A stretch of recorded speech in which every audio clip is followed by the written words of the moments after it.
pull that arrow all the way up to rest. And whatever fully rest looks like, when I let go, it's going to go all the way back to work. If I only rest a little bit, I'm only going to be able to work a little bit. So just keep that concept in mind of rest and work. To go, when we rest, we should rest fully, so that when we come back, we can work fully. I just think, and that's from our discipleship and all of that we've done. And if you think God's an ogre and he really just doesn't want you to rest, and maybe I just snip this stuff out, I'm going to snip out a little more from Deuteronomy 14. So I'm jumping. You don't have to jump there. I'm going to read only 3 or 4 verses. God's now setting up rules. He's telling them what they can eat, what they cannot eat. One point he says, like, no insects, like you cannot eat any insects. Well, we know John the Baptist from this weekend message or whatever, BT talking about, John the Baptist wearing whatever, camel clothes and all that good stuff. He ate insects and locusts and honey and all this. So it's not like things can change, but God did have some rules in place. And so when he talks about the tithe, he's starting to let us know, like, this is all really for our good.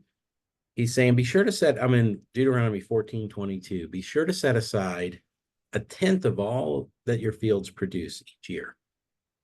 Eat the tithe of your grain, new wine and olive oil, and the firstborn of your herds and flocks. Eat it in the presence of the Lord your God at the place he will choose as a dwelling for his name, so that you may learn to revere the Lord your God always.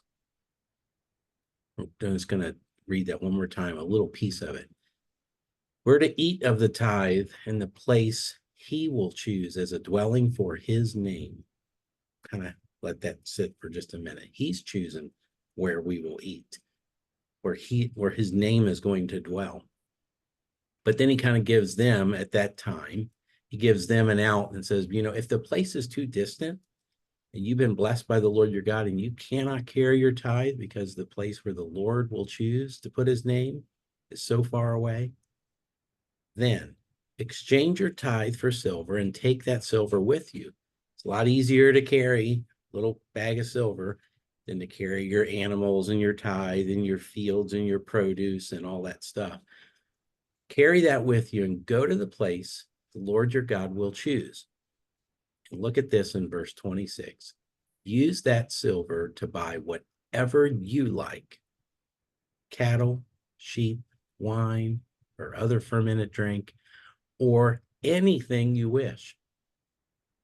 Then you and your household shall eat there in the presence of the Lord your God and rejoice. So he's literally telling them, buy whatever you want with that tithe money. Now, we're not going to go crazy here and go, we're going to stop tithing. We're going to have one heck of a vacation because I'm going to take all my tithe for the year and I'm going to go nuts. That's not what he's trying to tell you, or what I'm trying to tell you. I'm trying to say, God has a structure in place, even in the rules, if you will. Look how lenient he was. Look how caring he was to say, just do whatever you want. But when you do it in, kind of in my presence, in my name. Know why you're doing it and rejoice. Your household will eat there, in the presence of the Lord, and rejoice. And so vacations and rest, and that should be a joyful thing. It should be just a really, truly. Now, are you going to fight? Are your kids going to be crazy? Or blah, blah? Yep, all that's going to happen when you're on vacation. It's just going to happen. But it's still, he wants us to do that. And then I'm going to read, I thought this was really funny. I like how he worded it. It was an article. It's been out there for a while. Kyle wrote it: maximize your time off of work, or time off so that you can win at work. In this one little section, he says, no skinny dipping. And he said, swimming naked is fantastic. He goes, but I'm not talking about that. I'm talking about the quick little dips into work that you take throughout the evening and weekends. Now, this is while you're on vacation or even when you're off. Somewhere along that evolutionary trail, this is Kyle talking, my thumbs must have developed their own brain because without me thinking, they tap on my lock screen, skip my code, swipe to the email app, punch it open. Before I consciously register what's happened, I'm working. The problem, by the way, isn't the 3 minutes spent on a work email. The problem is the share of my imagination, mind, and emotions that work will continue to own for the rest of that day. Kyle writes, I get paid to solve problems. If I open an email, that introduces a problem to solve. Well, that problem will capture a share of my imagination for hours after I read the email. But I'll only be half thinking about it, and therefore only half solving the problem.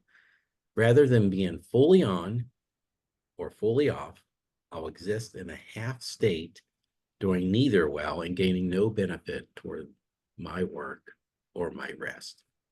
So, personal story, and then we'll just share a couple things and prayer, and then we are going to do some celebrations today. I was in corporate, thought there's no way that I can take 2 weeks. And I don't think I ever took 2 weeks in 28 years. Never took 2 weeks in a row. Now that's sick.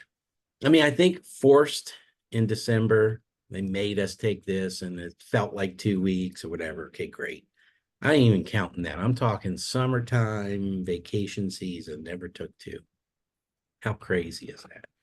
I can't take 2 weeks in a row. And the week I would take, you know, we go to Gatlinburg, kids were little, let's drive there quick. I'm an early bird, so I wake up early, have my laptop with me because I had to have it just in case someone, you know, they were to call me to solve some magical problem, blah, blah, blah. Without, I won't look at it. It'll just be there, won't look at it. This is why I don't think you could do email on a phone. I can't remember. It's literally just laptop, whatever. About 5 or 6 in the morning, 7 or whatever. I'd be up, cup of coffee. They're all still sleeping. Pop open my knockout emails. Now I'm on vacation. This is like Monday. I did it again Tuesday, did it again Wednesday. And I'd work to about 9, maybe 2 to 3 hours, 9 or 10 in the morning. And then they all start getting up and I don't want to, you know, ruin family time. Boom, close it. And I was there and I cooked breakfast and I felt like this is great. I'm doing both. That was about Wednesdays when it just a light bulb, like just a lightning bolt, or whatever. I was like, what am I doing? Yeah, I'm not taking away from my family, so to speak, but I was. It was horrible. And I never did it again. Now, there's always exceptions. They're small and they're tiny. But for the most part, after that, I was like, when I'm on vacation, I'm on vacation. It's interesting with us because we're all friends. We want to text each other and we want to like include, hey, this is like what Karen's doing. And that's wonderful. We should do that. That's what BizOps Thread's all about. That's not work. That's interacting with our friends and just sharing or like trying to get the green envy monster and others. Like, look at my view. And that's all great. And we should do that. But I would challenge you, please do not work. If you are needed, your boss should have prayed crazily and said, okay, we absolutely 100% must call them about this work thing. I can guarantee you it probably won't happen. And if it does, it does. But I doubt it. So, shared it personal. It was horrible. Don't do what I did. Don't do it. And if you haven't taken vacation yet or even haven't even planned it, start the planning process. It's fun. You don't have money? Who cares? Stay home.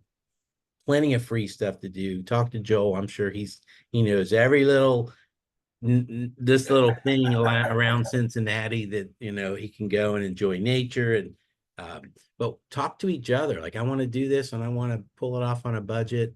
Vanessa's probably got tons. I talk to each other, share with each other what works, what doesn't work. But please find a way to rest and work. It's for you, and you'll be better at home. You'll be better everywhere. So that was more of not so much a prayer as much as me just preaching. So sorry about that. But anyone struggling that would like us to pray, like, I really struggle with